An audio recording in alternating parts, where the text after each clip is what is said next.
overhaul process in the Rules Committee. It's one of the most despicable things I have seen in all my years. Majority Leader Chuck Schumer chided Republican states for limiting early voting and enacting what he called Jim Crow-era suppression. Democrats are pushing for a measure that would require early voting windows and same-day registration. Top Senate Republican Mitch McConnell says it's a federal takeover. Popular policies like voter ID requirements would be banned. A similar measure has already passed the Democrat-controlled House, but it lacks the 60-vote bipartisan support needed to advance in the Senate. Fox's Jared Halperin at the Capitol. America is listening to Fox News.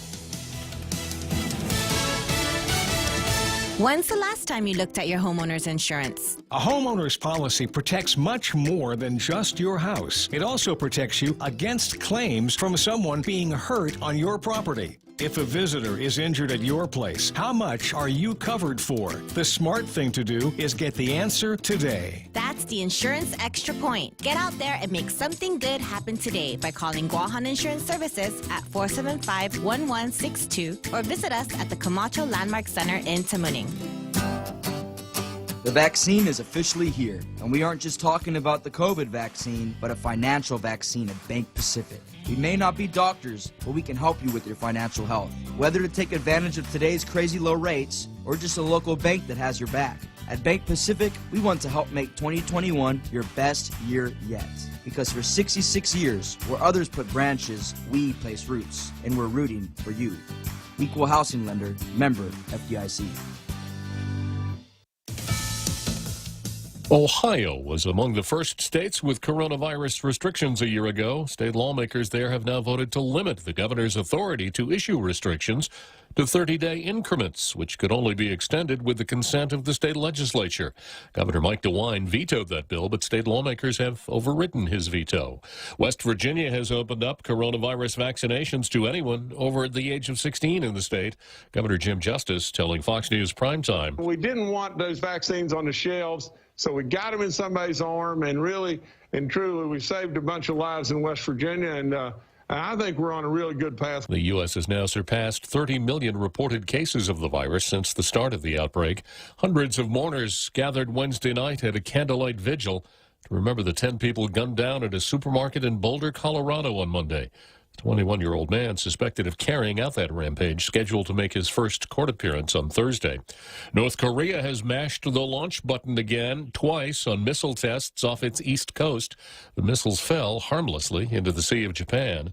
A well-known comedian is apologizing for culturally insensitive jokes. Former Tonight Show host Jay Leno has apologized for his past jokes that perpetuated Asian stereotypes. The comedian, in a Zoom call with Media Action Network for Asian Americans leader Guy Aoki, said that at the time that he did the jokes, he genuinely thought them to be harmless. He stated, "I was making fun of our enemy, North Korea, and like most jokes, there was a ring of truth to them." Leno has been criticized for over a decade by the group. The most recent incident occurred in 2019 on America's Got Talent, where he made a joke about Koreans eating dog meat. Leno said, "I do not consider this particular case to be another example of cancel culture, but a legitimate wrong that was done on my part." Michelle Polino, Fox News. And I'm Jack Callahan. This is Fox News. Hafaday, this is Congressman Nicholas. If you are a small business, you may be interested in a federal program called the State Small Business Credit Initiative. This program can provide federal funds to match equity investments into your company or help you get lower interest rates at local banks. To find out more on how this program can help your small business, please contact your Guam Congressional Office at 475-6453 or at michael.sannicolas@mail.house.gov. This ad was paid for with official funds from the Office of Congressman Michael F.Q. San Nicolas. Half a day. This is Jade Uggan from Security Title, and in celebration of Tomorrow Month, here is a tip on dealing with your land. You might be thinking of giving part of your property to your child or another family member. Once you have subdivided the property and recorded the map, you will also need to record the deed transferring the title. Just drawing the map is not enough to make sure they actually own the land. Protehi I Tanonmu. When it comes to your family land, call the professionals at Security Title. We are here to help.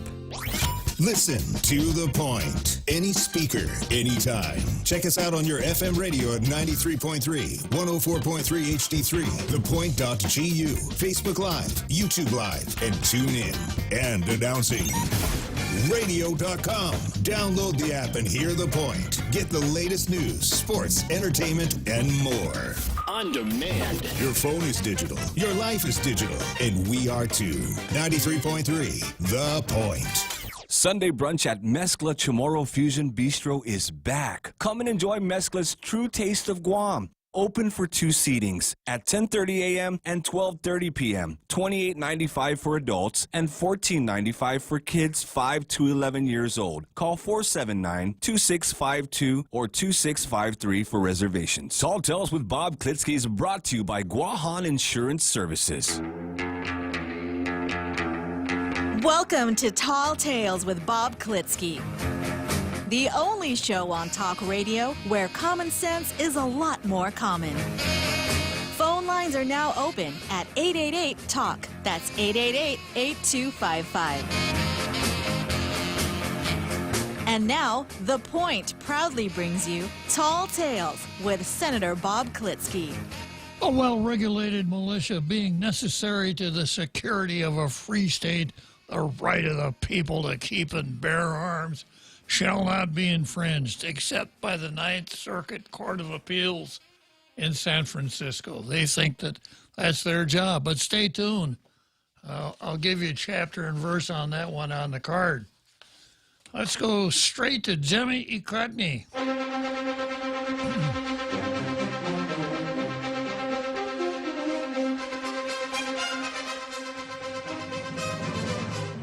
Today we have a real oddity here on the editorial page of the Daily News. Of course, it comes from the pipeline between here and the suburban D.C., but the writer is Scott Jennings, a Republican advisor. Now, beyond that, he is a CNN political contributor. Well, that's a tough one to imagine. And he's a partner at Run Switch Public Relations. And the column originally appeared in the Louisville Courier-Journal. So I should have read this when I was in Churchill Downs yesterday. I probably could have picked it up right there from the Louisville Courier-Journal on the newsstand right out in front of Churchill Downs. I thought you said Louisville, you know, that place up there by Adelup. Yeah, Louisville. Yeah, they call it Louisville down there in Kentucky, too, yeah. Yeah, but Louisville is, it's actually on the cliff up there in Tumon, also, Tumoning. Okay, and the title of this editorial is, Where is Our Grace? Digging up old tweets is stupid, self-defeating, and a pox on our culture. In the mid-16th century, an English reformer named John Bradford was observing some unfortunate criminals being led to their execution and is said to have uttered, "There, but for the grace of God, goes John Bedford." As it turns out, not only did Bedford coin a phrase that we still use today, but he foreshadowed his own demise. He was imprisoned in the Tower of London by Queen Mary, also known as Bloody Mary to rabble-rousing Protestant reformers like Bradford, apparently not known as the Red Queen, although it might fit with Bloody Mary, and burned at the stake in 1555 for allegedly trying to stir up a mob. This is what the Democrats had in mind for Trump, by the way, burning at the stake. I knew as much about Bradford last week as I did the magazine Teen Vogue. But when the publication, which bills itself as the young person's guide to saving the world, popped into the news, I had reason to study both. The magazine hired a new editor-in-chief named Alexei McCammond, a well-regarded 27-year-old journalist. At first, her hiring was heralded by many, a career triumph for a young and accomplished woman of color. But then they began the ritualistic flogging of someone unfortunate enough to have been a teenager in the Twitter era. McCommond, at the age of 17, had mocked people of Asian descent and used the words gay and homo, horror of horrors, as slurs. Oh, wow. You know, I remember when the word gay was kind of regularly used in conversation. Now, we had a gay old time on Saturday. We all sat around and played cards and drank beer, right? And we refer to the decade shortly before the turn of the last century as the gay 90s, right? And if you were driving up U.S. as you were Wisconsin 50, heading west out of Lake Geneva in the 1960s, you would have come across a tavern that had a really clever sign that said gay 60s. And if you were celebrating Christmas, you don your gay apparel. Of course. But if you went into the gay 60s, back in the 60s, you could be straight. And not only would no one even care, no one would even notice. Yeah, it just wasn't a big deal back in those days, right? Anyhow, she used gay and homo as slurs. Wow. Maybe she was talking about homogenized... No, that's a different story. That's a different homo. This was not a new disclosure, by the way. Her tweets were first surfaced in 2019. She apologized at the time. But her plea for forgiveness fell on deaf ears among the woke mob that writes for Teen Vogue, which circulated a letter slamming McCammond's hiring, and according to reporting from the Daily Beast, complained to McCammond's bosses at Condé Nast Publishing. The staff of a magazine that caters to teenage girls made a firm statement. No mercy for anyone who tweets or says something stupid or insensitive as a teenager. Man, I'm done. You know, I said all of the bad things when I was a teenager. Probably a lot of times, right? It just fortunately we didn't have email and Twitter and all the rest of this stuff. So unless you can find anybody who's still alive that remembers my teenage years, unless I have an overwhelming desire to confess, I'm probably safe. What's the lifespan of a cattle? I'm probably safe, not because I'm innocent, just undisclosed. All right. Teen Vogue writers aren't saving the world. Rather, they're trying to destroy it, one person at a time. McCammond's episode, including 2 public apologies and the week since her hiring and ultimately her resignation Thursday from the job she never got a chance to start, is part of our new normal where we all have collective amnesia about how stupid we were as teenagers and college students. That's for sure. Remember Carson King, the 24-year-old Iowa man who raised over $1 million for charity before his local paper started digging through dumb tweets he sent as a 16-year-old? He did something nice and wound up punished for it. And the reporter involved had his own stupid tweets unearthed too. Or Josh Hader, the star pitcher for the Milwaukee Brewers. He was 24 in 2018. And during that July's All-Star game, some insensitive tweets he sent as a 17-year-old began to trend. His family was attending the game and were forced to remove jerseys bearing Hader's name and replace them with generic ones. So, you know how nowadays, back in the old days, they had numbers. That was it. Nowadays, the baseball player's name is on the back of his jersey. And, of course, this is merch.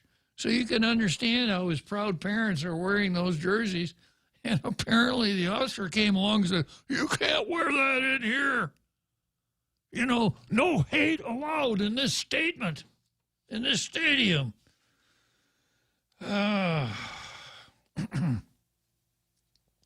We have an epidemic of gracelessness in America. And I'm glad that I've stumbled across this, because I've been talking about grievance politics. Yeah, here's another way to put a handle on it. You have to, if you are going to be a public commentator now, you must be graceless. You must be graceless. If you're going to engage in edgy type discussions, you have to be graceless. The pursuit of decade-old tweets from our teenage years is staggeringly stupid, self-defeating, and a pox on American culture. I guess this is the era of being a Shakespearean scholar, right? Shakespeare would quickly put the pox on anyone. I suspect many youngsters just entering the workforce live in constant fear of an old enemy digging up a dumb post. If I had a nickel for every contemporary who said to me, "Thank goodness social media didn't exist when I was in high school," I'd be a rich man. But the point isn't to wax nostalgic for days gone by. It's to acknowledge that we grow, we change, we become wiser. And as we do, so should our capacity forgive and overlook the sins of youth. I don't remember this, but it goes like, I don't remember who said this, but it goes like this. When I was a child, I spake as a child. But now that I am a man, I have put away my childish things. Yeah. People don't put away their childish things anymore. They still operate on about an 8-year-old level. Or people dredge them up. Exactly. Something has happened to us lately. I don't know if it's Wuhan virus or something else, but we are just brutalizing each other. Why? Have we taught young people that they live in a zero-sum world where others must be destroyed for them to succeed? In downtown Louisville the other day, about 30 Black Lives Matter protesters ganged up on a group of adolescent cheerleaders. I remember when this one was reported. Ganged up on a group of adolescent cheerleaders, chanting into microphones and calling on sparkly dressed kids to recognize their white privilege. The Louisville Courier-Journal reported, one parent said a woman screamed, "Your white blank privilege allows you to do this," at her daughter, and another yelled at the girls that the girls looked like drag queens. Not a single parent or child walked away from that experience with a better impression of the racial justice movement. Everyone is worse for wear, because the protesters couldn't muster a thimbleful of grace for a bunch of frightened elementary school kids. In Fairfax, Virginia, a 15-year-old girl and her family were humiliated by workers at a Whole Foods grocery store. The disabled girl, confined to a wheelchair, unable to walk or even feed herself, can't wear a mask because of her condition, which should have been obvious. Nonetheless, 2 store workers chased the family down an aisle and ejected them from the store. Another scalp for America's self-appointed, if utterly pointless, mask Gestapo. No common sense, no compassion, no grace. You get a chilling, "I was just following orders" vibe when reading about the encounter, which did nothing to stop the spread of Wuhan virus and everything to traumatize a defenseless little girl and her family. We've been through enough. More than 534,000 people are dead. millions of lives turned upside down, the well-being of countless children destroyed. The next time you have the chance to show a little grace to someone, do it. Like Mr. Bradford, who begged for forgiveness before his burning and offered forgiveness to anyone he had wronged. You never know when you may need it yourself. There, but by the grace of God, go I. Well, that's a pretty good editorial. I don't know how it ever got into the Daily News, since it blew the whistle on all of the folks that you want to exalt, Daily News. By the grace of God, controversy. Absolutely. All right, let's turn to the Post. Oh, just real quick, Bob. That Sure. quote that you gave is from 1 Corinthians chapter 13, verse 11. 1 Corinthians, huh? St. Paul did a lot of writing to the Corinthians, didn't Yes, he did. Yeah, he made a career out of writing to the Corinthians. Yes, he did. Yeah, and that was a pretty good one, right? Thank you, Jose. All right, vaccinating. That's what the Post wants to write about. About a week ago, the Visitors Bureau, along with the Hotel and Restaurant Association, American Medical Center, GRMC, held a pilot Wuhan virus vaccination program at the Hyatt Regency for tourism industry workers. The pilot, which by all counts went very well, is part of an effort to prepare the island for the reopening of the visitor industry. In the next week or so, officials hope to hold a larger clinic specific to the industry. That's a great idea. There are many workers in the tourism industry who work odd hours, and so they're either working, trying to catch up on sleep, or at their second job when the main vaccination clinic is open at the university. Having a clinic in Tumon makes the Wuhan virus vaccine more accessible to them.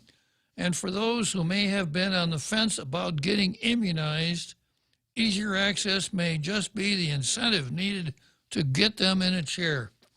The governor recently announced the goal of getting 50% of the island's residents 16 and above inoculated by May 1, so the island can reopen to tourists safely.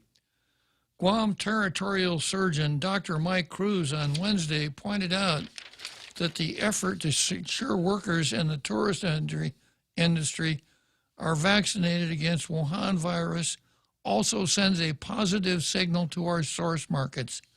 A vaccination clinic specific to our tourism industry workers shows that Guam is making a great effort on total vaccination. The steps taken on May 1 reopening for the May 1 reopening lead up to a larger effort called Operation Liberate Guam. Cruz said that the ultimate goal of Operation Liberate Guam is to have 80% of vaccine-eligible residents vaccinated by July 21st. The aim is to create herd immunity on island. The Guam Daily Post also asked if, similar to the targeted vaccine clinics for tourism industry workers, if a targeted clinic would be done for Guamanians working at grocery stores, gas stations, and other areas that have also been called essential to the island's overall economy. Like their hotel and service industry counterparts, grocery store workers aren't confined to a 9-to-5 schedule, and it's not as easy for them to get time off to get vaccinated. Cruz said they're always willing to consider new opportunities that would move the island closer to opening safely and to herd immunity. He also agreed that additional clinics could help, but said they have to balance that against economies of scale. In other words, ensure that they're able to attract many people to ensure they're efficient. Cruz added that they are working on additional sites, though primarily for those getting their second dose. Here it comes. A drive-through immunization. I wonder, is that profiling? Is that what we call profiling? Targeting? Do we know who brought it to us? Yeah, I know exactly who they're after with this drive-through immunization. What do you think, Jack? Call in and tell us what you think about drive-through immunization. I would only have one request. If they do this drive-through immunization, it's got to be between 1,600 and 1,800, because I want Jack to be able to call Tall Tales when they're sticking the needle in his arm. Yeah, hello, Jack. Yeah, how you doing? I'm fine, but All right, we're looking at California models and other places, looking at best practices to make this work. He said, noting that if they're able to figure out the logistics of it and have the vaccine supplies to support it, the drive-through immunization could start in 2 weeks. All right. That would be great, especially for those who don't have a lot of time to go to the clinic and who like to call talk shows when they're in a drive-through. All right, it's pretty good, Guam Daily Post. You don't get a blue star for it, but not too bad. And you know, I didn't mention at the end of the Second Amendment portion of the show, I've got a really important Second Amendment item today. That's the Ninth Circuit opinion. But it's so important, and you're going to have to get out your Law and Order notebooks for it. So I'm saving it for the card, kind of nearer to the end of the card. So if you're interested in that, well, of course, you're going to stay tuned anyhow. So what am I talking about here? So let's see who we got waiting in the green room. Dr. Tom Poole. Whoa, what a rare pleasure this is to start the show with Dr. Tom Poole. Good afternoon, Judge. Good afternoon. We're talking about public health, and you said something earlier that reminded me of an interesting public health oddity that I think most people don't know, but you probably do. I can never stump you. But do you know the derivation of that expression, pox on you or a pox on your house? It has an interesting public health derivation. Well, I'm all ears, Doc. Let me have it. Yes, sir. Well, it actually comes, when you say that, what you're really doing, when that expression was popular, was you're wishing syphilis on someone. Yeah, that's the way I remembered it. I just didn't want to use the S word. Right. And by the way, is that a zoonotic disease, Doc? No, it's really not. That one was a disease that it was something that most people, I think, don't know about. Everybody knows that we brought smallpox and measles and influenza to the New World, but I think most people may not know that we brought back gonorrhea and syphilis with us from the New World. And the syphilis particularly was a deadly disease. It killed 4 to 5 million Frenchmen, just Frenchmen, in the first few years after Columbus and his guys. 4 million Frenchmen can't be wrong. Right. And smallpox didn't have its name, smallpox, until the 16th century, because before that it had been called the Red Plague, had another name, speckled monster, I think, but it didn't become smallpox because syphilis causes large pox lesions. And smallpox causes small lesions, and so it didn't become smallpox until everybody had the pox. They had so they thought that smallpox was just syphilis light, then, huh? Yeah, no, smallpox had been around for eons. They knew exactly what that was, but the big pox was something new, and it was horrible until we got antibiotics, and now we can handle it fairly well if people get early treatment. So anyway, I know it's well off the subject, but I just thought it was an interesting public health note. This is what Tall Tales is all about, Dr. Tom Poole. Help people find interesting facts in history that that they might not stumble across in their everyday lives. So this is really a good information that you shared with us, and of course, it will revitalize that old curse. Yes, it should. Yeah, it should. A pox on your house. A pox on both of you, or a pox on your houses. Thank you, Judge, very much. Good talking to you again, Tom. Yes, sir. All right, let's take a short break.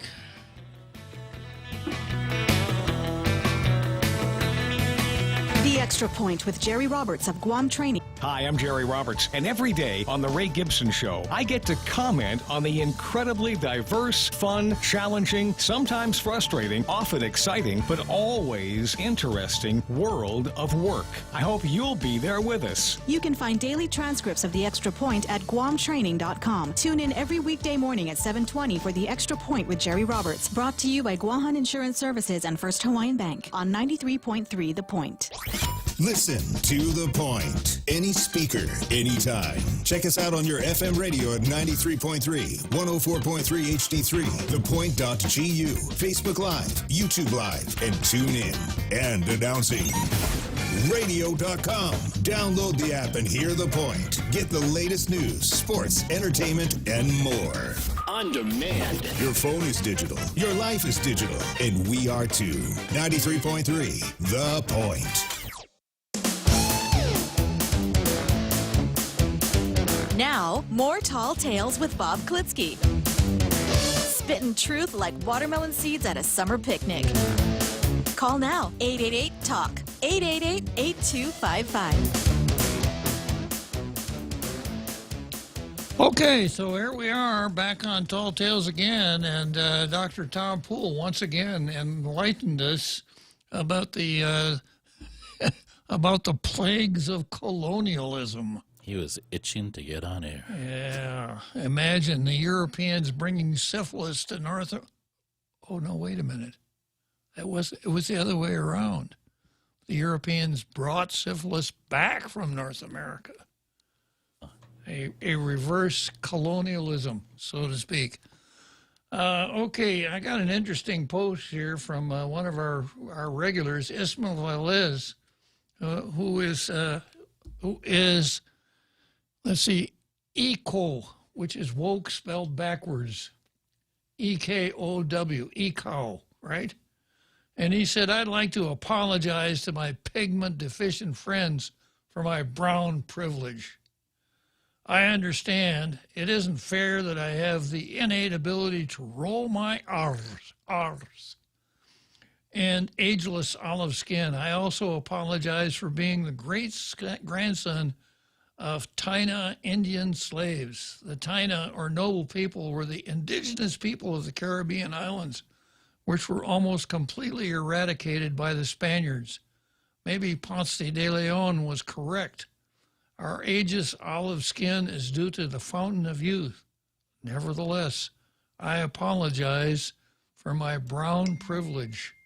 And this goes pretty nice with Colin Clark's usual entree onto the Facebook, which he didn't use today. Yes, he did. Colin Clark comes on board and says, off of brown? Thirsty Thursday. All right, you know, you read Facebook on Tall Tales and you stumble across all kinds of really interesting things.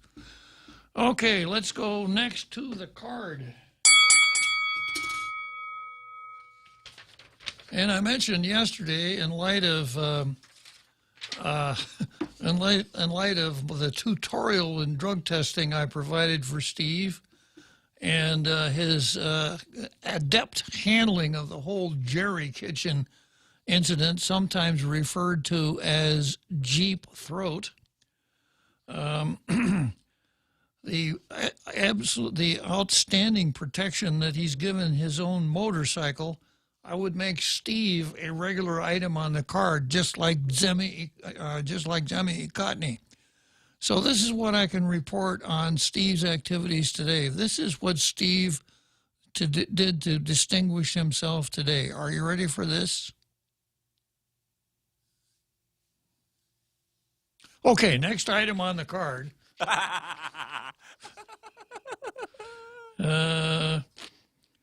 Yeah, as the real Joe Cruz would say, it's not what Steve did, it's what Steve didn't do, right? Let's see. The governor illustrates how not to build a hospital. That's on the card. This is how not to do it. Otherwise known as Operation. Yeah. Her approach to building a hospital is surgical. Operation, yeah. And then I have to ask the question, is the Ethics Commission being ethical? And then I'm going to send Carlotta a copy of the Organic Act suitable for forwarding, so that when she entertains Senator Talina Nelson's Sunshine Law demand, she could just send that Organic Act back, which apparently is the all-purpose response. Let's see, and then the Ninth Circuit rules on open carry. That's the one you gunners are all going to be interested in. And then Clint's latest bill is really, really corny. Oh, shucks.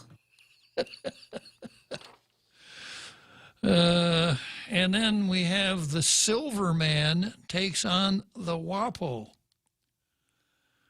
And then some things are pretty predictable with Bavacqua. I didn't get to Bavacqua yesterday. I just read the conditioning article by Samuel Batanzas, who told us all of us non-Chamorros how to act and how to behave.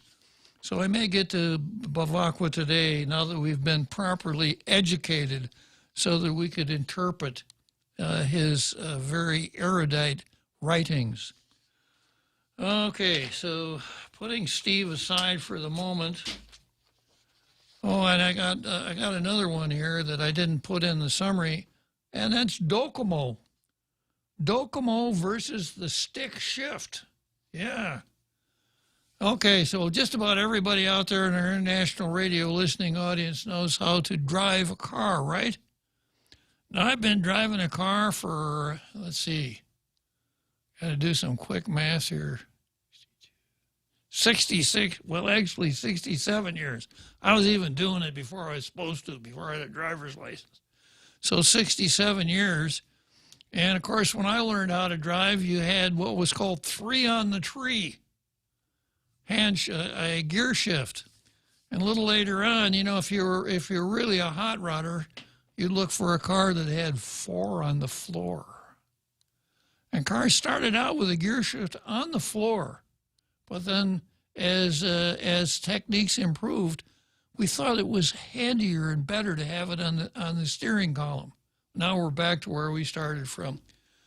So I have a stick shift. My car is a stick shift. My 29-year-old car is a stick shift. And I don't ever want to have a car that doesn't have a stick shift. Unfortunately, rental cars don't carry them anymore. But if I'm driving the car, I want to do the driving myself. I don't want some computer to make the decisions for me. Besides, I just like to drive. I just like to do the stick shifting. I taught my grandchildren how to drive several years ago. This was before Andy South was the forbidden zone.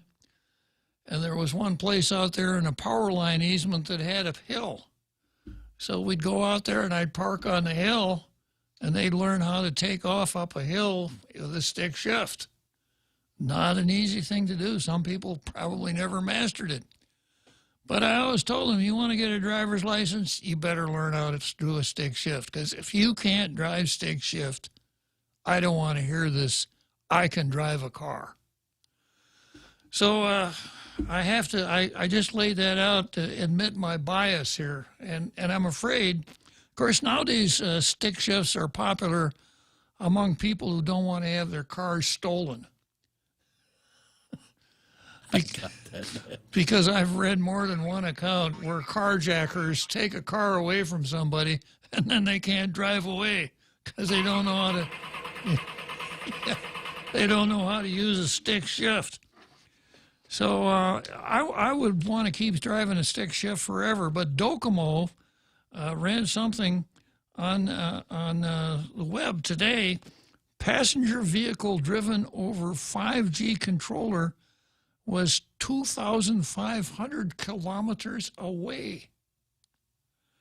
If anyone doubts the ability to control a driverless vehicle over 5G, Sony Corporation and NTT Docomo have sought to put your mind at rest. Sony's Sociable Cart, a so-called entertainment vehicle carrying passengers, has been driven on the island of Guam in the Pacific Ocean whilst the driver was in the Sony office in Tokyo, 2,500 kilometers away. This is what it looks like. That's what the entertainment vehicle looks like. Isn't that something? And you can tell that picture was taken on Guam. I can't tell you exactly where, but that's obviously Guam, right, Jose? Yeah. The vehicle was equipped with image sensors providing better visibility than human vision on the vehicle's front, rear, and sides. This provided high-resolution video of the vehicle's entire perimeter to be viewed by the remote operator, taking advantage of 5G's low latency, large capacity, and extra high-speed connectivity. The use of ultra-high sensitivity sensors together with high-resolution monitors allowing the operator to view surroundings clearly even at night without using headlights. Isn't that something? Yeah. Docomo says they will use technology obtained through this trial to enhance customer experiences in entertainment fields, including overseas travel. So here we have a car then that some people saw it and said, hey, I wonder what that is. Driving around the streets of Guam. Looks like a short bus. It does. And both ends look almost the same. So somebody probably saw this driving around and said, I wonder what that is, not knowing that it was being driven from Tokyo. Now, of course, driving a car from Tokyo is kind of new, but something I'm really kind of familiar with because, a long time ago, I discovered my wife can drive a car from the back seat. You said that very quietly. Strike that. I don't want to be canceled when I get home. All right, so that's the first item on the card. Next one is the governor versus the new hospital. And here it goes. This tells you, well, the headline of the story they ran in the Daily News Post and Daily News both covered it. The governor launches Medical and Public Health Services Action Plan Task Force. Sounds like a new TV action show. The Public Health Services Action Plan Task Force. Starring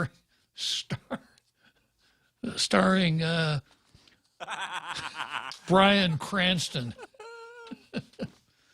A new task force on medical and public health services chaired by Guam Memorial Hospital Administrator Lillian Posadas aims to build a regional medical and public health center, said Posadas as she unloaded a shovel from her car.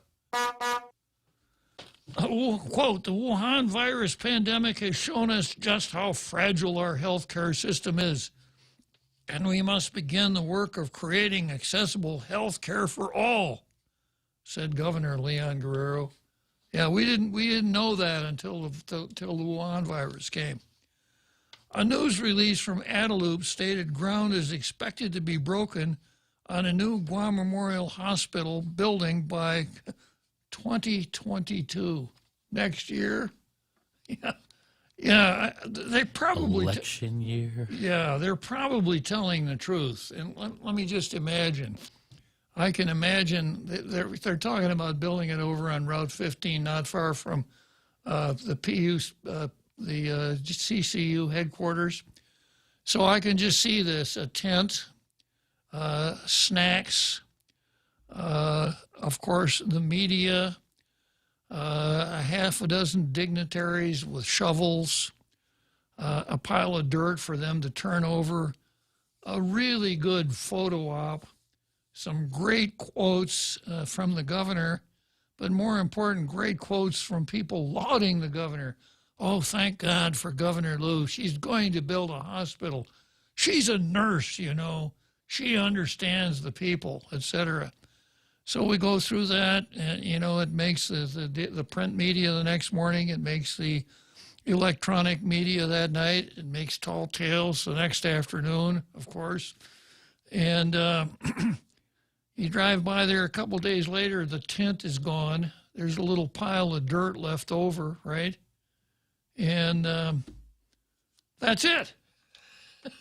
Ground was broken. We got our photo up, and then the next thing will be for Crystal Paco San Augustine, formerly known as Crystal Paco, to come up with the appropriate narrative. Yes, we did break ground, and the governor has every intent on finishing that hospital very, very quickly. In fact, it's going to be her top priority during her second term.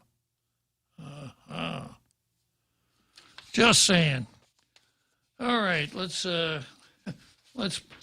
as I've opined before, this whole idea of a task force is at best a ruse, because it allows you, just like this. We don't know who the task force members are. We know that Lillian Posadas, another nurse. Nurses know a lot about building hospitals. That's what they learn when they go through nurses school, how to build a hospital. A Band-Aid on an open wound. Exactly. So we don't know what who the members of we don't know anything about it, but by gosh, we know there's going to be a task force. And I've explained before, if you really can't do something, or if you're not really sure how to go about it, instead of saying, this is a tough one, I don't know how to proceed, what you do is say, we're appointing a task force to look into this. We're appointing a task force to look into this matter and develop a game plan. You get a lot of earned media, some of the more naive folks out in the community. Oh, we finally got a governor who's going to build a hospital, on and on and on. And then later on, when it all turns to ashes on you, I tried. I really tried hard. I created a task force. I did everything that I could. Yeah, I understand. All right, let's see which member of the task force wants to get on before or right after our break. It's none other than the most dangerous man ever admitted to the hospital. Where's his theme music? Yeah. Okay, a short break, and we'll come right back to the most dangerous man in the room, also known as our Carl. Mezcla Chamorro Fusion Bistro in Tumon is back with all your mezcla favorites, like oxtail cadu, Kahlua pig and cabbage, and Chef Peter's style black stew frittata. Mezcla is ready to welcome back everyone with great service in a safe and friendly environment. Come on down and visit Mezcla Chamorro Fusion Bistro in Tumon, located on the first floor lobby of the Grand Plaza Hotel. Open for lunch from 11 a.m. to 2 p.m. and for dinner from 5:30 p.m. to 9 p.m. Call 969-2652 for reservations. Mezcla, a true taste of Guam. The vaccine is officially here, and we aren't just talking about the COVID vaccine, but a financial vaccine at Bank Pacific. We may not be doctors, but we can help you with your financial health. Whether to take advantage of today's crazy low rates, or just a local bank that has your back. At Bank Pacific, we want to help make 2021 your best year yet. Because for 66 years, where others put branches, we place roots, and we're rooting for you. Equal housing lender, member FDIC.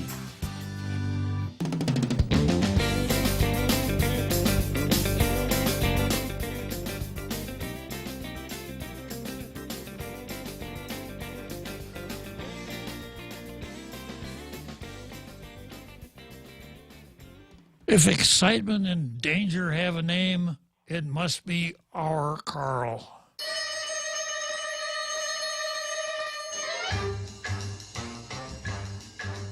An entire international radio listening audience waits with bated breath for your comments, our Carl. I think when people meet me in real life, you built this up so much that I think it's kind of a big disappointment. People look at me and say, that's the most dangerous man in the room. I don't look very dangerous. That's your cover. That's your cover. We know it's just your cover, Carl. Yes. Yeah. I'm very well covered, believe me. Uh-huh.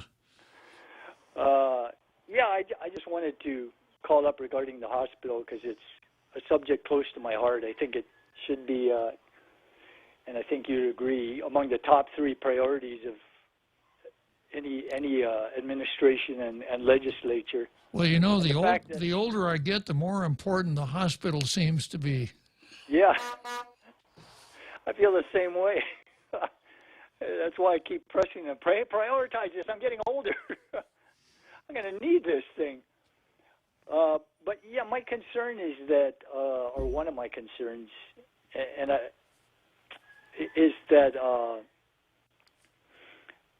that they're going to have if they succeed, and even that is questionable, they will have a new exterior, but half of the hospital is the systems within the hospital.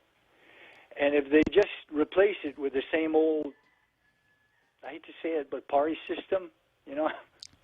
Carl, let me give you a little comfort on this idea of systems within the hospital. I can't tell you where I got this information, but I understand they're going to do some really serious upgrading. They found a new supplier for leeches, for bloodletting. Yeah, and this is just some of the modernization that they're going to be doing. But go on with your story, Carl. Yeah, and I remember several years ago hearing about a brand new a school that had been torn down. They rebuilt it. You know, I think they spent like over $200 million, cutting edge. You know, all kinds of. You know, it was a beautiful new building. Test scores actually went down after pumping all this money into it, because they had a lot of the same old. Although they had a fancy exterior, the interior, the stuff that make up the teaching and you know, the actual guts of the school were the same. And that's my concern about a new hospital. And if they don't seriously look at, and I think they should go ahead with selling the hospital to a company that makes a living running hospitals and has for decades. They've got all the accounting systems, HR systems, maintenance systems, inventory systems. They've got everything all plugged in, tested, perfected over decades. Instead of, you know, reinventing the wheel and using this new hospital as just another way to reward supporters and cronies. Because I think the people that will ultimately pay for that are, of course, us, you know, the people of Guam. You know, one of the things that, one of the traps that I think we fall into here is that we think that in a city of 165,000, we could find all the talent that we need to do all of the jobs that we require. And I submit that no city of 165,000 has that kind of talent, no matter where it's located. So we think that we have to be able to find somebody on island to do all of this hard work. But we're not satisfied with just that. We're not just satisfied with limiting the talent pool to one island, because we have to have 2 people for every job, one Democrat and one Republican. So, you know, when it comes to hospital administration, for instance, it's an extremely technical, highly skilled operation, and it's not something, you know, doctors aren't trained to run hospitals. People who run hospitals are trained to run hospitals, and the likelihood of finding someone here on the island that is a good hospital administrator is somewhere between slim and none. But of course, if we were to go off island and find a hospital administrator, the person who pushed that button and went in that direction runs a serious risk of getting canceled. What's the matter? People on Guam aren't good enough for you? But go on with your story, Carl. Yeah, and the advantage to what you're saying, you know, letting a company run it that you know, has an expansive search outside of Guam, is that you can look at candidates that have a record of achievement or failure. You know, you can look at their record and compare. I know that's not very popular these days, vetting candidates based on what they've accomplished. But we're talking about life and death here. And you can actually look at people's resumes and say, well, they've run, 3 hospitals and they've had a very good record of accomplishment, or 5 hospitals or whatever, in their career. And as opposed to hiring someone that we're, in effect, paying for their learning curve. They've never run a hospital, and we're paying not only financially, but possibly with human lives, for them to learn the trade. I'd rather get someone in here that has learned the trade on someone else's dime and is coming in and is taking all that experience that they've garnered with them to Guam to serve us. Makes a lot of sense, Carl. Carl. Politics is what it is, unfortunately. It makes a lot of sense, Carl. Thanks a lot for chiming in on that one. And I know you're probably in the middle of a secret mission, so thanks for taking a little time out to help us out here. Always glad, Bob. Talk to you later. Yeah, I understand that the plan is to build it out on Route 15, where the football field is out Eagles there. Field? Yeah, across from Swiglerville out there in Route 15. So, if that's the case. Oh, yeah, with lots of access. A lot of access, yeah. You probably wouldn't have to wait in line down there at the tri-intersection for any more than 20 minutes to be able to make that left turn to get up to the hospital.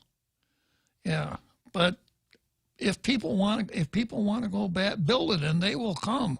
That's the theory, I guess. Okay, so I got about 2 minutes more here before the big halftime show, and then I'm going to pick up with the Ethics Commission versus ethics, something they apparently don't know a whole lot about. But rather than start that now and then I have to break it off, I'm just going to cruise through the Facebook here and see what I can find. I got an interesting post from Greg Kaiser, but it's not K-A-I-S-E. It's not Kaiser Wilhelm or something like that. Or Kaiser Permanente. Yeah, it's a different Kaiser. Yeah, in the hospital business. Yeah, probably a ringer for Kaiser Permanente, right? And he says, hospital, how many sources of power, water, sewer, IT, roadways? Good call, absolutely. So I would think that you'd pick the location that had good access, or else budget enough money to build some really good roads, which of course we don't have. It's a miracle that if you are in the business of cargo to the airport, that in order to get from the airport down to Harmon Field, where all of the businesses are, you got to go out and all the way around. Couldn't there be an access road there? You would think. And couldn't there be an access road across what used to be NAS out to Route 15? Yeah. Okay, well, I'm not going to be on the task force, so I won't be able to get to chime in on this, but I'll be right back after the big halftime show. See you then.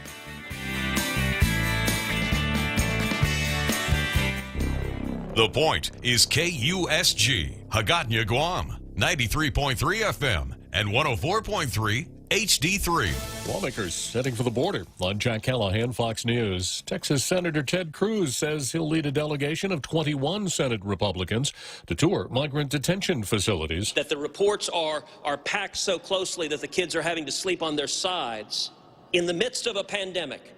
Joe Biden doesn't want the American people to see that. The purpose of this trip is to help the American people understand the tragedy that's unfolding. On Wednesday, President Biden tapped Vice President Harris to work with the countries in Central America to stem the flow of migrants. I look forward to engaging in diplomacy to strengthen democracy and the rule of law and ensure shared prosperity in the region. The president says the surge can be blamed on gang violence, natural disasters, and his predecessor, not his policies. In Boulder, Colorado.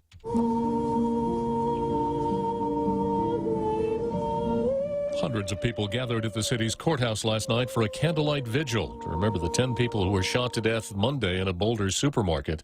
25-year-old Ricky Olds was among the victims. Her uncle Bob Olds says it's a life cut short. Saddened that she didn't get to experience motherhood. She didn't get to experience marriage. She didn't get to experience a lot of the stuff that we get to experience in life. And I'm saddened for her, and I'm saddened for all the rest of the victims. The alleged shooter is due to make his first court appearance later today. A week and a day after the shootings at 3 spas in the Atlanta area left 8 people dead, a man was arrested in an Atlanta grocery store yesterday wearing tactical gear and carrying 5 different guns. The 22-year-old suspect has been charged with reckless conduct. Police say he's getting a psychological exam. The Olympic flame has arrived in Japan after a lighting ceremony in Greece. It now begins a 121-day journey to Tokyo for the opening ceremonies in late July. America is listening to Fox News. When's the last time you looked at your homeowner's insurance? An easily overlooked part of covering our home is what's inside of it. Over time, we buy things we don't want to lose, but don't update our contents coverage. The smart thing to do is get the answers and level up our insurance to make sure we're totally protected. That's the Insurance Extra Point. Get out there and make something good happen today by calling Guahan Insurance Services at 475-1162 or visit us at the Camacho Landmark Center in Tamuning. Hafade, this is Congressman Nicholas. If you are a small business, you may be interested in a federal program called the State Small Business Credit Initiative. This program can provide federal funds to match equity investments into your company or help you get lower interest rates at local banks. To find out more on how this program can help your small business, please contact your Guam Congressional Office at 475-6453 or at michael.sanicolas@mail.house.gov. This ad was paid for with official funds from the Office of Congressman Michael F.Q. San Nicolas.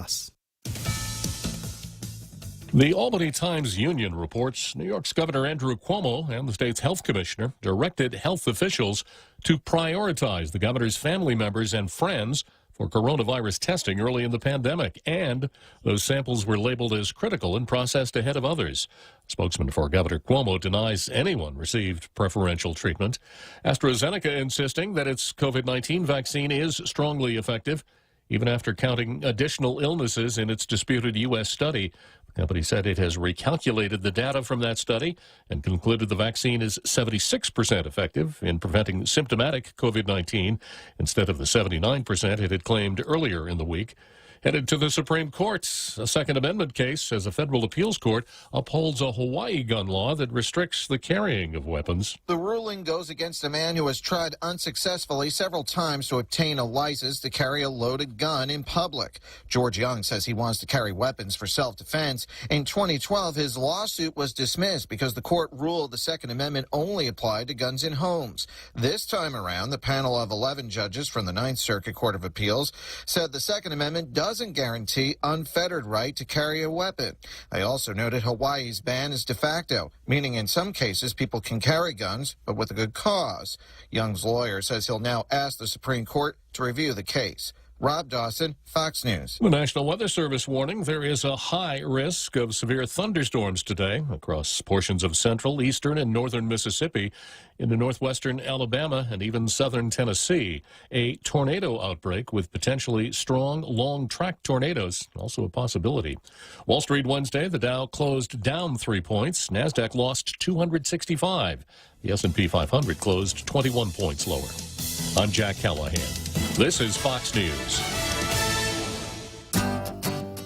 The vaccine is officially here, and we aren't just talking about the COVID vaccine, but a financial vaccine at Bank Pacific. We may not be doctors, but we can help you with your financial health. Whether to take advantage of today's crazy low rates, or just a local bank that has your back. At Bank Pacific, we want to help make 2021 your best year yet. Because for 66 years, where others put branches, we place roots, and we're rooting for you. Equal housing lender, member FDIC. Mezcla Bistro welcomes you this Lenten season with some of your favorite seafood specials, house-made especially for you. Try our fisherman's platter, fish tacos, grilled local catch salad, spicy garlic butter shrimp, candied salmon, and even our creamy lobster padka prao pasta. Don't forget to ask about our Lao Lao Style Island Seafood Purse. You will not want to miss this limited-time seafood special, open from Monday through Saturday for lunch and dinner in Agana. Call 479-2652 for reservations. Mezcla Chamorro Fusion Bistro, a true taste of Guam.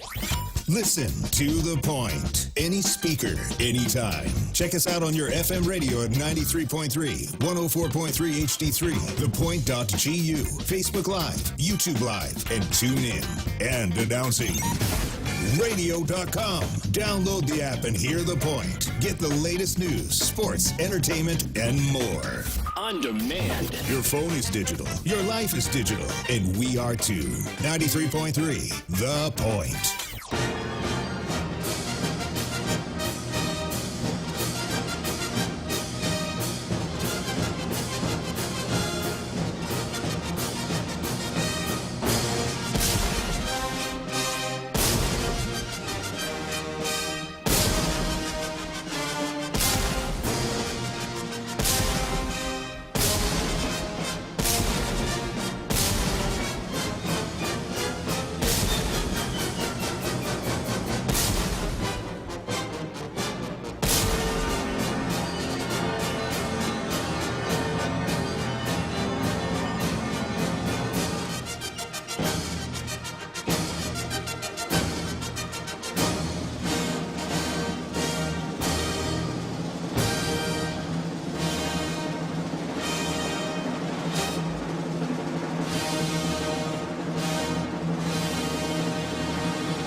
Yes, sir. Another great halftime show, as usual, here on Tall Tales at 1700 every day.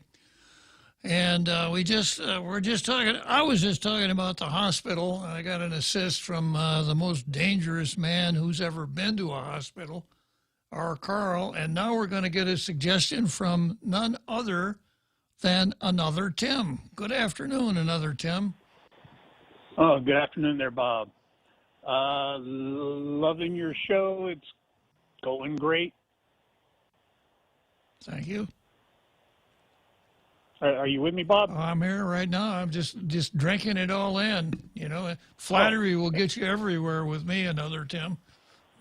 Well, you know, you still owe me a few, too. Okay. But anyway, I just wanted to call in and make a remark about Lou Hitler.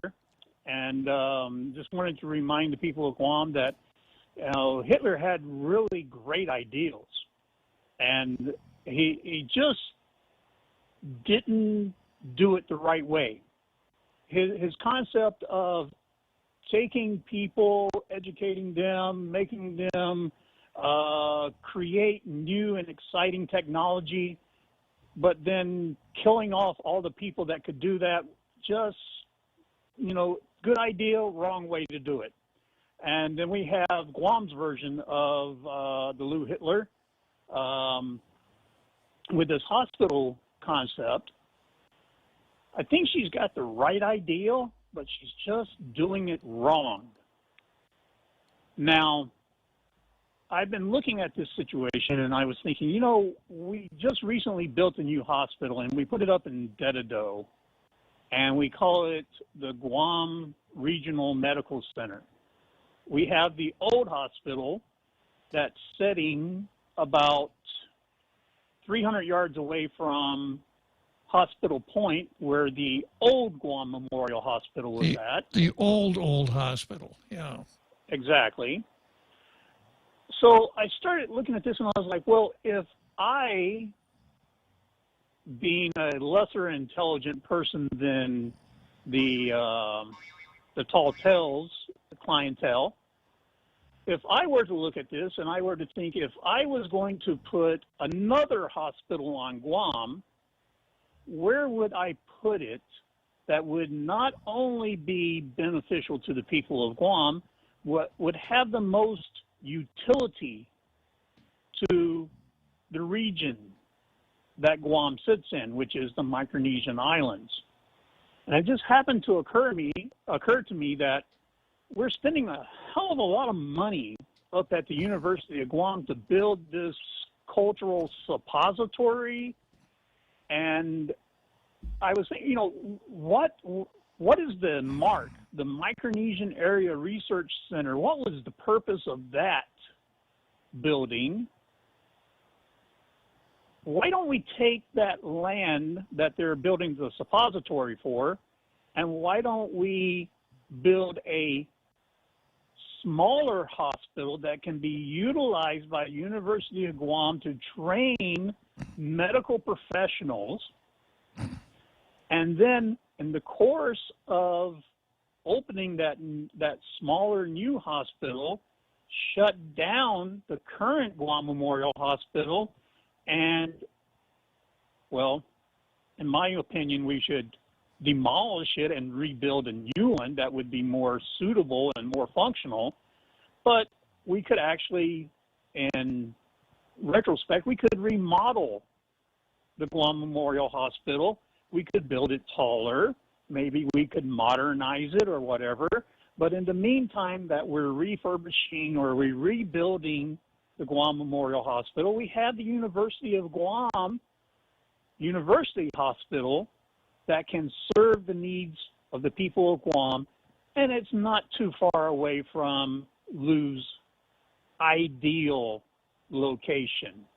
But it would serve a better utility for the people of Guam and for the Micronesian region. What say you, Bob? Well, that's a pretty good analysis, I'd say, another, Tim. And, so often universities and hospitals are co-located. That is a very normal thing. And, of course, it would be nice if the hospital could become what's called a teaching hospital. Locating it at the university might make sense. And certainly it's easier to get to the university than it is to get out there on the back road. I think that the Corps of Engineers has said that it would cost as much to bring the current Guam Memorial up to speed as it would cost to build a new hospital. I would have to defer to someone else's expertise as to the efficacy of remodeling that, but it's certainly good food for thought, a good mental exercise that you brought to us, another, Tim. I just ask one thing, though, and that is that I've been pretty hard on the Red Queen myself, but I think that perhaps analogies that bring into reference Hitler going, maybe we could kind of pull back from that a little bit. There's probably another way that we could explain the idea that having good plans and poor execution doesn't do it. What do you think? Well, we could appoint a medical commissar versus a medical czar. There you go, yeah. We could do that. There's nothing wrong with that socialist program. That's right. And she is a Democrat after all, so socialism is not a pejorative for her.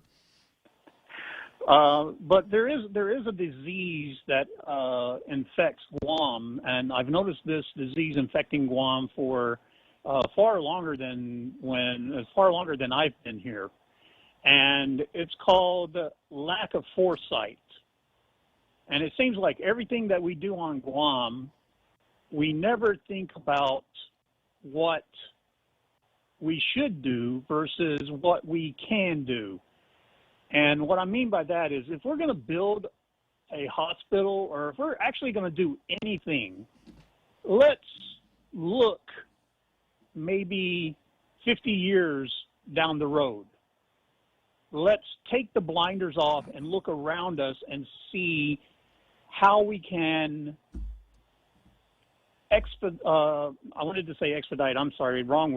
how we can predict what our needs are going to be in the future so that we don't have to continuously rebuild and find out that we're not capable until it's to the point where we have to do something. There's a saying that it's better to have too much than not enough. And I think that's something that the leaders of Guam never really understood what the meaning is. Yeah, that's an interesting point. Another, Tim. All good thoughts. I want to thank you for calling up and sharing those thoughts with us. It's always a pleasure to talk to you.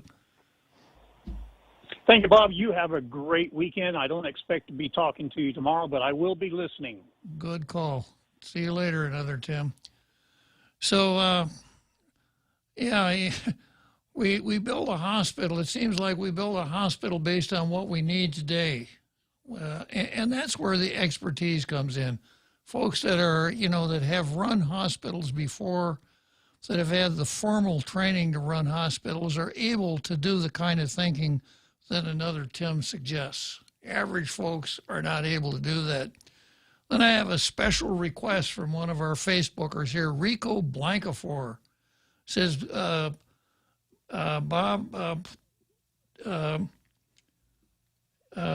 what did he say that?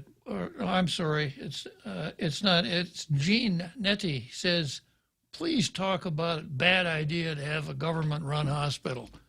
Okay, Gene, it's a bad idea to have the government run the hospital. Yeah, because if you ever needed a classic example, it's what we have right now. It's a good place to stick people you need to offer jobs to, but don't know what else to do with them. And because of the way our sovereign immunity is set up, the possibility of professional liability is not a spur towards excellence. It's more of an attraction for those who want shelter from any kind of professional liability. And if you look at the really good hospitals in the United States, in the mainland, I'm a little bit familiar with Cedars-Sinai and Cleveland Clinic and Johns Hopkins. They're all private. They're not for profit, but they're all private institutions. And they do a much better job than government hospitals, which so often the model is the county hospital, the hospital of last resort. So it's just not a good idea to have the government run the hospital. I go along with our Carl. We need to sell it to a hospital, to a company, or lease it to a company that really knows how to run hospitals. So I hope that fills the bill for you there, Gene. Okay, let's move on to the next item on the card, which is the Ethics Commission. Ethics Commission versus ethics. Here's the title. Ethics Commission needs more funding next fiscal year to get up and running. The Ethics Commission has been on the books for 15 years. No governor ever saw fit to impanel it. The current governor impaneled it shortly after she was sworn in, didn't provide any resources at all. So the Ethics Commission, I guess, sat around and played checkers, if they ever had any meetings at all, complaining that they didn't have any resources.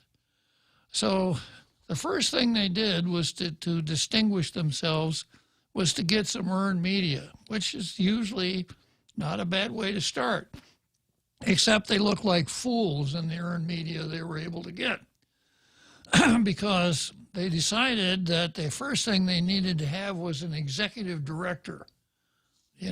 Keeping track of all of those checkers and things like that. You can't expect the board. The fact that they aren't operating, doesn't mean that they don't need an executive director. So the first thing they did was announce that he had to be appointed by the governor and confirmed by the legislature. And this drew the attention of the vigilance group, who said, let's see the documents that say that your executive director has to be appointed by the governor and confirmed by the legislature. Finally, the executive director himself gets some earned media coming forward and being quoted in the paper saying, well, the law is not clear, and we want the legislature to make the law clear so there won't be any questions.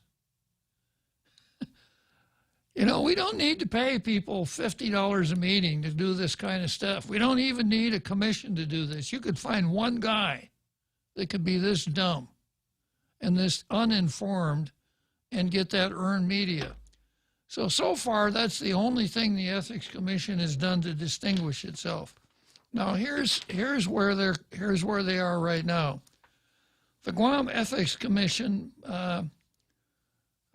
continues to lay the foundation to function as a fully operation ethics commission. They continue to lay the foundation. Executive Director Jesse Kanga says last week's meeting focused on two major concerns, the first of them being the budget. Now, we got an executive director at over 70 grand plus benefits. Yeah, Jesse Kanga. The commission in 2020 was preparing their FY 2021 request that was about $400,000, and that would provide for a full-time attorney, a full-time investigator, a footman,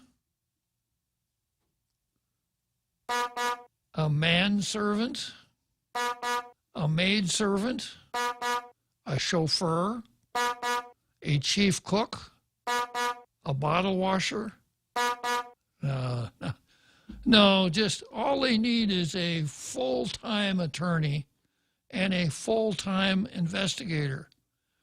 And then, of course, having the startup cost for equipment and a building, and building a really robust website. This is what Jesse Kang has said. They're going to have a really robust website.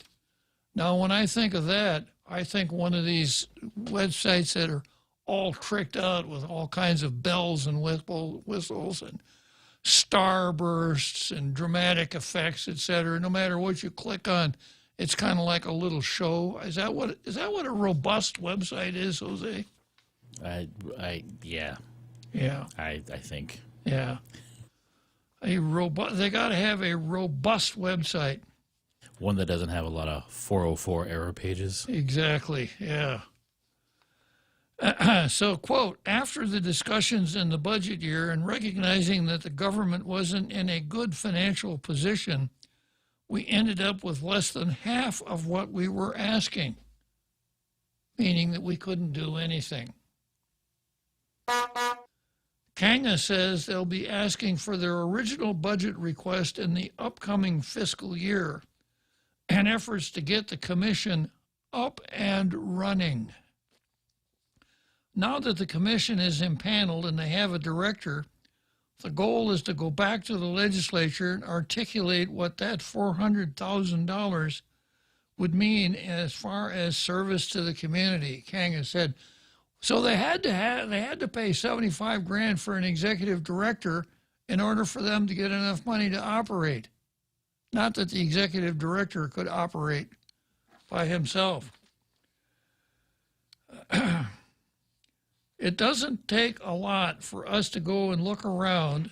I mean that it seems that almost every day there's an article on some issue that I think relates to ethics violations with government employees. So now more than ever, we're ground zero. Well, then why don't you do something? That's the reason I'm saying, is the Ethics Commission being ethical? Is it ethical when you are sworn into a commission that is supposed to deal with ethical violations in the government and you sit around like this? If you're not looking at Facebook, what am I doing, Jose? You're doing some robust ethical thinking. I'm twiddling my thumbs, right? The Ethics Commission in action. Sitting around twiddling their thumbs with their executive director saying, yeah, there's a lot of stuff out there that needs attention, but we don't have any money. So is it the Ethics Commission or the Excuses Commission? So if we reemphasize that the funds are for startup, building a website, having that repository, then that would be funds best allocated. According to Kanga, the cost to set up seems high, but is more of an initial investment as they would then operate at a lower budget once they've established their infrastructure. This goes back to Mr. Netti's question, why you should never have the government do anything. You create a commission. what's the first thing they do? They go out and hire a $75,000 executive director who then sits around talking about how much more money they need to build the necessary infrastructure. A robust website. There's nothing in this article about mission accomplishment. They go on to say, according to Kanga, the cost to set up seems high, but is more of an initial investment, as they would then operate at a lower budget once they've established their infrastructure, with a big part of that being a website where the public can submit and track ethics complaints and have access to a repository of information relative to government ethics. I wonder if Jesse Kanga has ever heard of the internet. It's robust. It's robust. The latter half of the meeting tackled where the commission stands with their rule promulgation period. And again, a quote from Kanga: "Rule promulgation is a very public process. For us to tell everyone in the community the commission will do business this way, and it allows us to hear from the community where are the areas they think need to be included, maybe something we've missed." Now, of course, with his genius for statutory interpretation as to whether or not his position needed to be appointed and confirmed, doing the rules and regulations should be a piece of cake for him, right? So those are the types of things we're expecting to go through, outlining that, coming up with our SOPs so that it's completely clear and transparent and everyone knows what the standards are. I wonder if I were to go down to an office supply store and buy a packet of pencils and a tablet and gave that to Mr. Kanga, could he then start on the rules? You need an SOP for that. Yeah, that's right. He wouldn't be able to start unless he had an SOP about how to draft SOPs. Sounds like the makings of a task force, Bob. It does indeed. So, classic case. It kind of goes back to what another Tim was talking about. You know, maybe the concept is good, but the implementation, for want of a better word, sucks. So I'm going to take a break for I need a stretch, you know, after all of this stuff. I need a seventh inning stretch, and then I'll come back and wrap up the Ethics Commission. The Extra Point with Jerry Roberts of Guam Training. Hi, I'm Jerry Roberts, and every day on The Ray Gibson Show, I get to comment on the incredibly diverse, fun, challenging, sometimes frustrating, often exciting, but always interesting world of work. I hope you'll be there with us. You can find daily transcripts of The Extra Point at GuamTraining.com. Tune in every weekday morning at 7:20 for The Extra Point with Jerry Roberts, brought to you by Guahan Insurance Services and First Hawaiian Bank on 93.3 The Point. Hafaday, this is Congressman Nicholas. If you are a small business, you may be interested in a federal program called the State Small Business Credit Initiative. This program can provide federal funds to match equity investments into your company or help you get lower interest rates at local banks. To find out more on how this program can help your small business, please contact your Guam Congressional Office at 475-6453 or at michael.sanicolas@mail.house.gov. This ad was paid for with official funds from the Office of Congressman Michael F.Q. San Nicolas.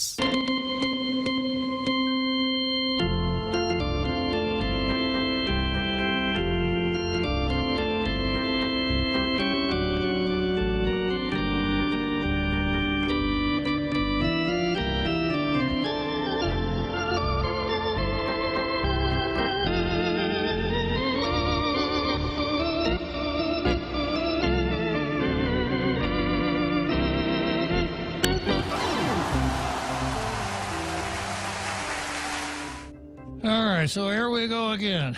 The Ethics Commission has turned out to be the bureaucracy commission.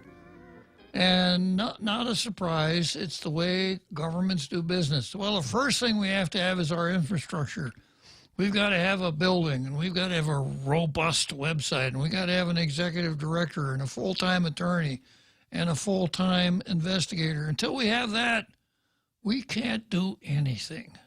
Now, we're supposed to do some rules and regulations which we really could have had finished by now if we started the day after we were sworn in.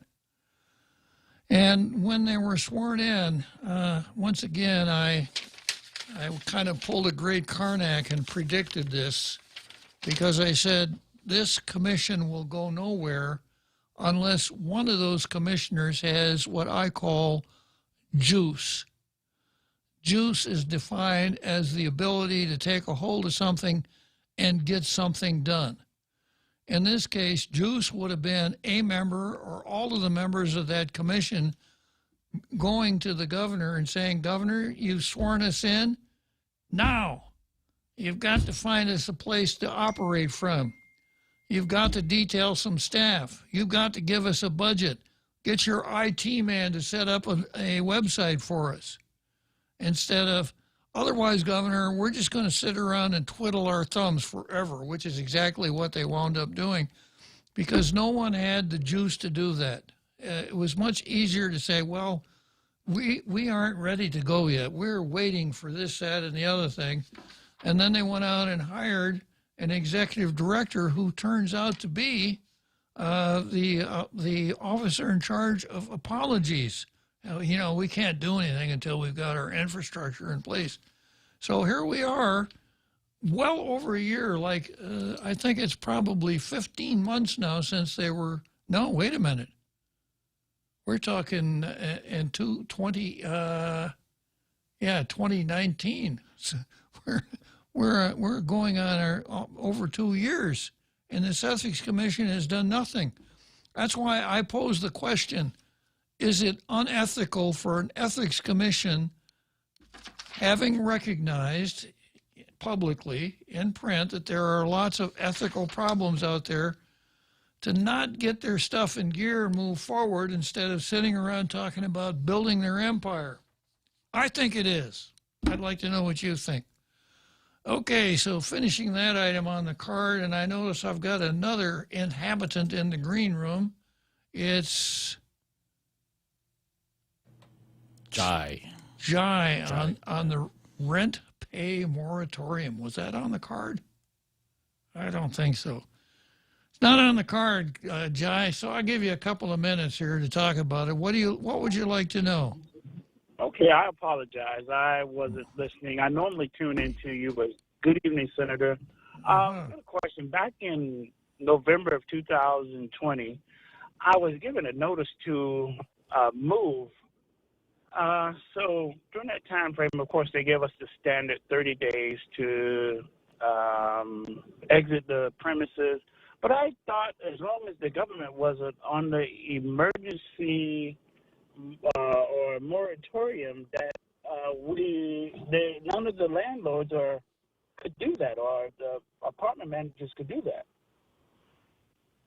Could do what? And then that being said, am I entitled to some type of compensation to get that money back? Because that was money that I was saving for emergency. And then that was just about $4,000 I was out of for the moving expenses, the deposit, first month's rent, last month's rent, plus I had to rent a vehicle to move back and forth. I took a lot out. I'm missing something there. Why would you be entitled to compensation? No, I was just wondering, can a landlord or a apartment manager put us out during that time frame? Well, it kind of depends on how he put you out. Did he come in with a sky hook and haul all your stuff out? No, they gave us the standard paperwork. I was just wondering, was it some type of stipulation? The landlord just says, "Can you please move out?" Yes. Okay. Were you behind in your rent? No way. I'm always ahead of my rent. Okay. So, a little curiosity, why would he want you to move out? The reason they gave me was the owner wanted to renovate. But I mean, in the middle of a pandemic, why all of a sudden they would want to renovate? Yeah. Well, from what you told me, the land, was there any violation of a lease covenant? No, the lease had ended. Actually, the lease was ending, and they said they weren't going to renew the lease. Sounds to me like that's just the way things work. I don't know who would, I don't know where you would look for reimbursement. Oh, okay. I was just wondering because I felt that them in the middle of something like this, they uproot a family in such a way. Yeah. Well, I'm afraid that the social justice warriors haven't gotten to that one yet. Maybe a couple years from now they will, but Okay. Okay, Jay. Nice talking to you. All right. Thank you. You're welcome. All right. Where are we here? Let's go on to the next item on the card. That would be Senator Talina Nelson versus the Sunshine Law. Yeah. Irony of ironies. Yeah, this would be kind of like this would be kind of like Senator what was her name? Kelly Marsh Titano saying, I want to remove all of these punctuation marks from my keyboard. Anyhow, this is what Talina is all about. In light of what she says is a lack of information and transparency surrounding the discovery of additional human remains at the construction site of Marine Corps Base Camp Blas in Dededo, the Oversight Chair of Guahan Preservation is seeking clarification from the Guam State Historic Preservation Office. Senator Talina Nelson sent a Sunshine Reform Act request to acting State Historic Preservation Officer on March 24. That would be the SHPO, yeah. Now, I guess PNC has this style manual. It says never mention anyone's name when you're writing a story. Always refer to offices and buildings and departments, because it makes it a lot harder for your readers and viewers to follow the story. Maybe that's the way you want it. This is what Talina requested. Any and all information. First of all, you don't get information with a Sunshine Act request. You can ask for public records. You can't ask for information. Information. Governor, what did you have for dinner last night? That's information. Governor, could you provide me with public records showing what your evening repast amounted to? That's a FOIA request. Any and all information, including preliminary or final reports issued by the Guam Historic Resources Division, also known as the Guam State Historic Preservation Office, relative to the findings of human remains. I think she means finding of human remains, not findings. At or near the construction site of Marine Corps Base Camp Blas in 2020 and 2021. Second, any and all information, including preliminary or final reports issued by, instead of just saying the SHPO, relative to the actions or directives that instructed or guided the discovery and subsequent removal of human remains at or near the construction site of Marine Corps Base Camp Blas, etc. It has come to our community's attention that in recent months there have been additional discoveries of human remains at the future Marine Corps base, but there has been very little information disclosed about these discoveries, including the condition in which they were found and what action was taken with them, said Senator Nelson. This is important to remember that this construction site is not only the site of the future Marine Corps base, it is a living museum containing significant Chamorro artifacts remnants of the ancient village of Magwak and the remains of our ancestors who lived and were laid to eternal rest there. I should have asked for music. Information on the latest findings have not been shared with the Legislative Oversight Committee on Guam Preservation, which is chaired by Senator Nelson, and public information has been only sparingly shared in recent media reports and responding to community concerns over reported 12 burials across 4 grave sites. 8 or more reported in 2020.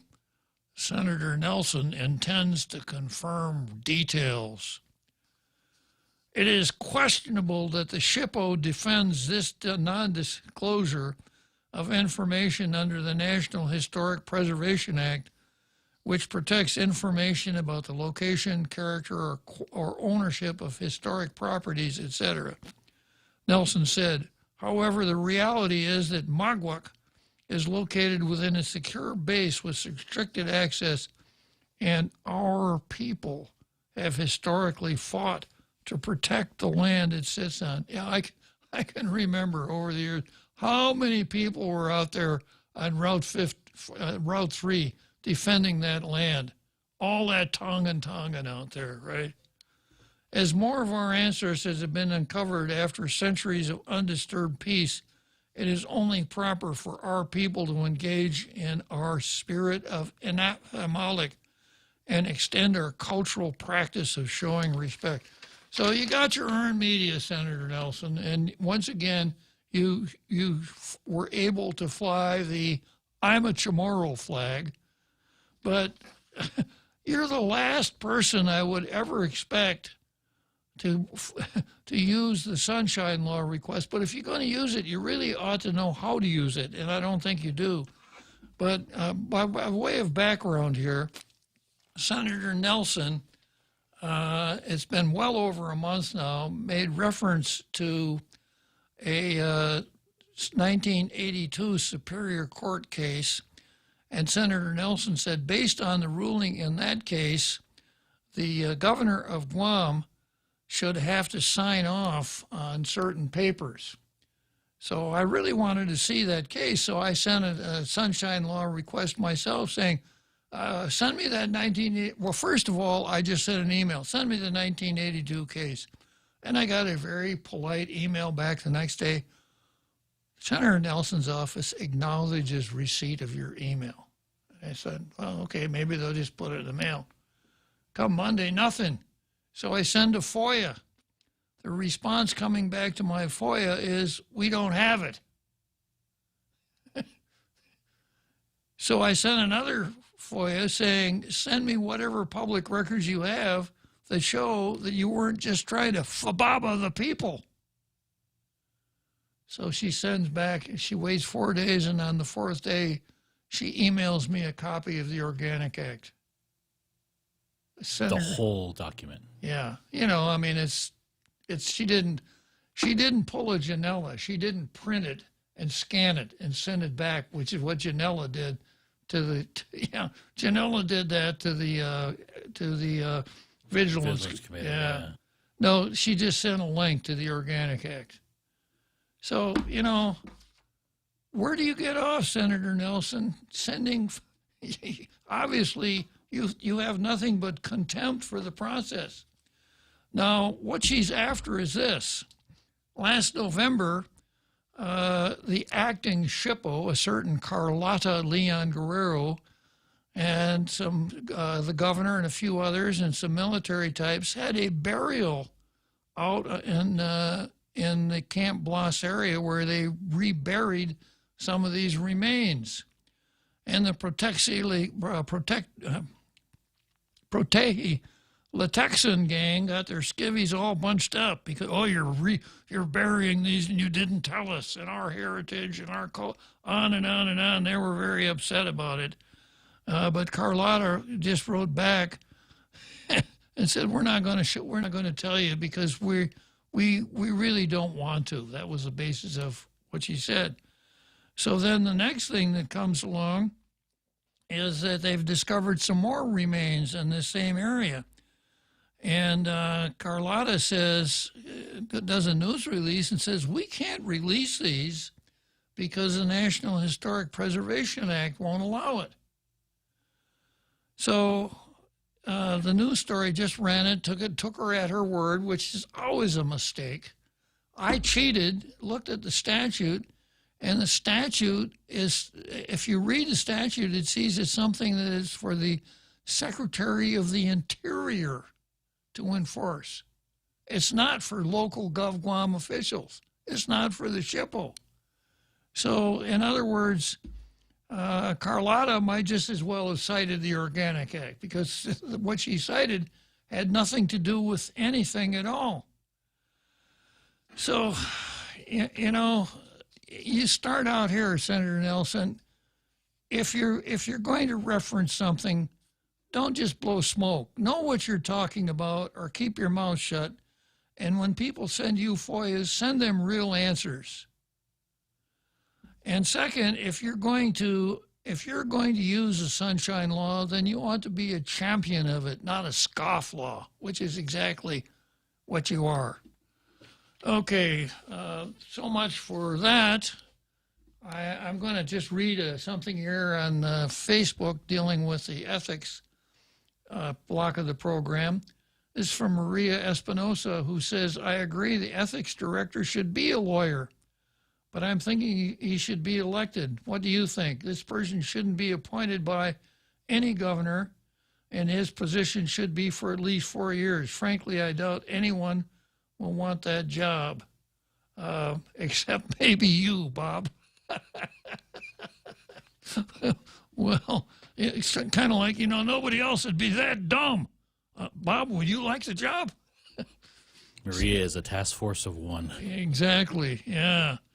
So, that's why this idea that Jesse Kanga tried to defend, that there may be a possibility that he should have been appointed by the governor and confirmed by the legislature, is so wrong.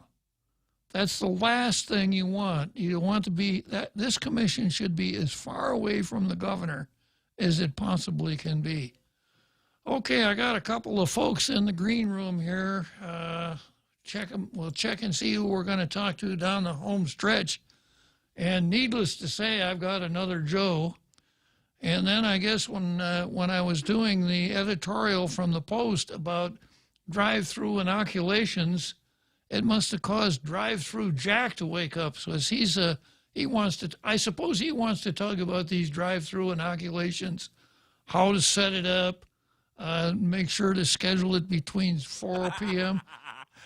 and 6 p.m. so that when he's getting the needle jabbed in his arm, he can be talking on Tall Tales. All right, so let's see what another Joe has.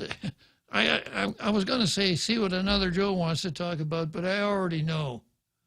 So we'll go to the Churchill Downs, Louisville, Kentucky, and then we'll come back and I'll tell another Joe that we're not going to talk about Compact Impact. The vaccine is officially here, and we aren't just talking about the COVID vaccine, but a financial vaccine at Bank Pacific. We may not be doctors, but we can help you with your financial health. Whether to take advantage of today's crazy low rates, or just a local bank that has your back. At Bank Pacific, we want to help make 2021 your best year yet. Because for 66 years, where others put branches, we place roots, and we're rooting for you. Equal housing lender, member FDIC.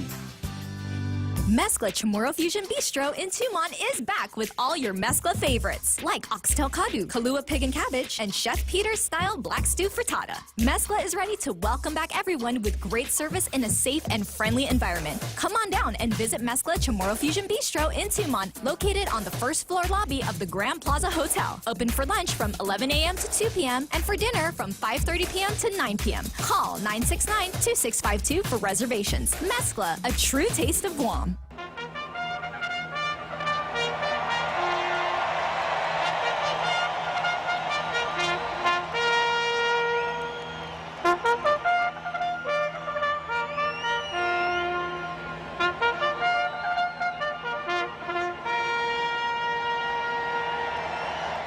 So here we are, Churchill Downs, Louisville, Kentucky, and who do I see wandering around in the grandstand? Wait a minute, he's mumbling something. I think if I listen really closely, I could hear, I can hear compact impact. Compact impact. Oh, hello, another Joe. I'm sorry to interrupt you when you're talking to yourself about. Go ahead, anyhow. I was waiting for you to finish waving your watch, hypnotizing me. No, Kebab, you forgot to mention and citizenship for COFA countries, compact impact and citizenship for COFA countries. Yeah, my bad, another Joe. Anyway, so the issue I want to bring up was the repository.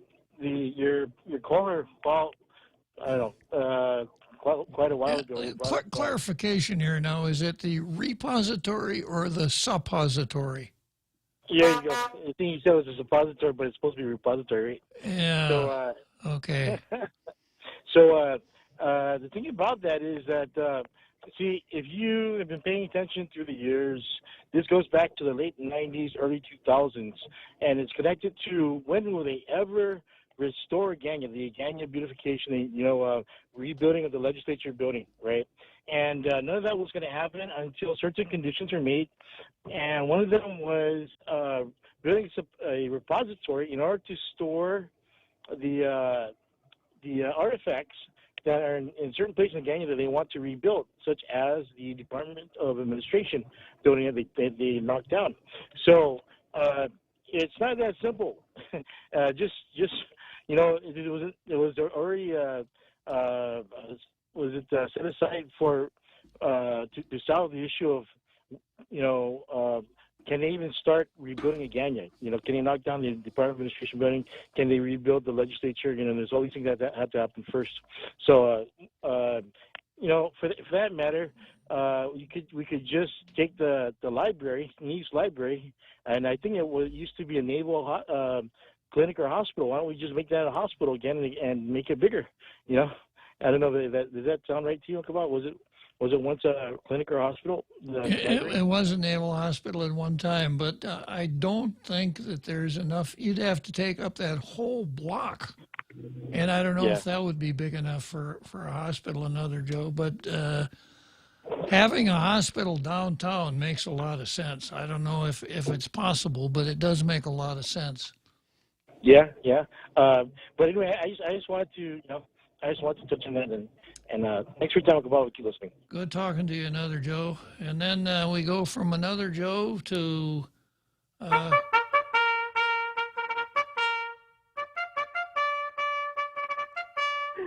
Good afternoon, Bob. So it's not. I love that music. I know it's not Friday, so we're not talking Fish Wish today with Drive Through Jack, are we? Well, no, we're not. But I did stop by Tokyo Mark and down there in Agana, and I picked up myself 50% off lunch or a bento box, which was fish. So, anyways, I was listening. I was calling, and when you spoke about the drive-through inoculation, it reminded me of my old basic training days when they lined up our flight for our vaccinations, regardless if we got them or not. In our youth, we had to line up. Our flight had to line up and roll up both sleeves on one arm. We got that air injected, what you might call it, almost looks like an impact gun for the tire when you change your tire. On the other arm, they gave you the regular vaccination with a needle, and they just mosey you on down the line there with your yellow card, your yellow shot cards, and got them stamped and approved. And well, let me tell you how we did it back in the old Corps. Okay, you had a line of corpsmen inside a Quonset hut. And the whole platoon would be lined up, would be in ranks outside the Quonset hut with their shirts removed, in their T-shirts, and they'd march down that line, and every corpsman would take his turn stabbing you in the arm with one of those needles. I think there were like 8 corpsmen in the line, So when you finally got to the end of the line and went out the door at the other end of the Quonset, a drill instructor was there telling you to give him 20. But there was an explanation that, you know, by doing 20 push-ups after you had the inoculation, you lessened the pain. Yeah, it was the same with us, but we also had that air impact one, the one with the vial on the top, and they just you couldn't move your arm, because if you moved your arm, it would just rip it through, and you end up bleeding all the way. Was this in the Air Force? Yes, sir. It was. Yeah. How many days leave did they give you after you got a shot? Well, I think we had a 72-hour pass. Of course. Yeah, the Air Force is 72-hour pass, Marine Corps 20 push-ups. It figures. Well, anyways, I was listening to this idea about a new hospital. I don't think we need a new hospital. I think what we need is a specialized trauma center. I think that's what we need. I think we could build one out here, and a trauma center in the middle of the Pacific, with the next one in Hawaii, and then probably the next one in the Philippines. And that would garner a lot of grants and stuff like that, being the only one. Everybody says the only civilian hospital. I think what we need is a trauma center versus an emergency room. I think those are two distinct classes. And I think a trauma center will suit well here in Guam, especially with the money that we're talking about. And rather than a big oversized hospital, I'd rather have a mid-size with the bells and whistles and people that operates different, and it's specific cost, specific everything. It may even have a helicopter pad, which is probably going to be used more than when they built those new buildings up at UOG, and they had those drop-down projector screens that came out of the roof.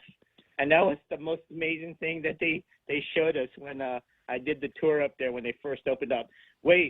Every room has this. And what was it that they had? They had a projector film thing that came out of the ceiling when you switch the switch on the wall. So when you think about healthcare here in Guam, it's what we need and what we don't have.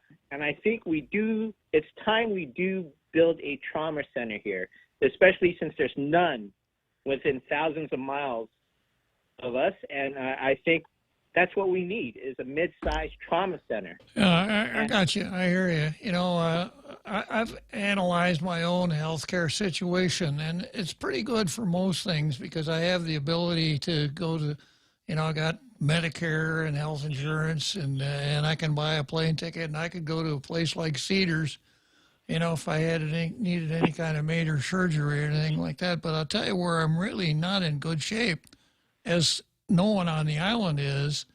If I get in a car accident or a telephone pole falls on me or something like that, or I had a stroke, emergency trauma medicine is not easy to come by, and it's not quick. I read somewhere that Houston does the best job on that, because no matter where you are in Houston, you're no more than 10 minutes away from an emergency room. So if you were stricken with a stroke, 10 minutes later, somebody's shooting that clot buster drug in your veins. So anyhow, Jack, that's got to be it for today. The trauma today is that it's now 6 o'clock, but it's always good to talk to you, Jack. Have a great weekend, brother.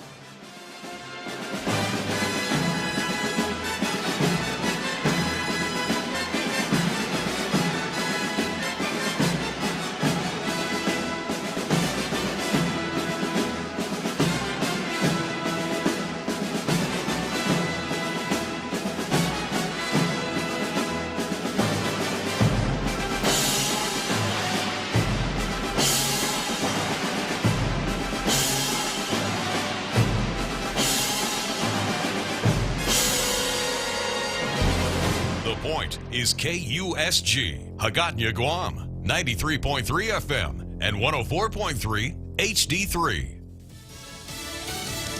Not a crisis, but a challenge. I'm Jack Callahan, Fox News.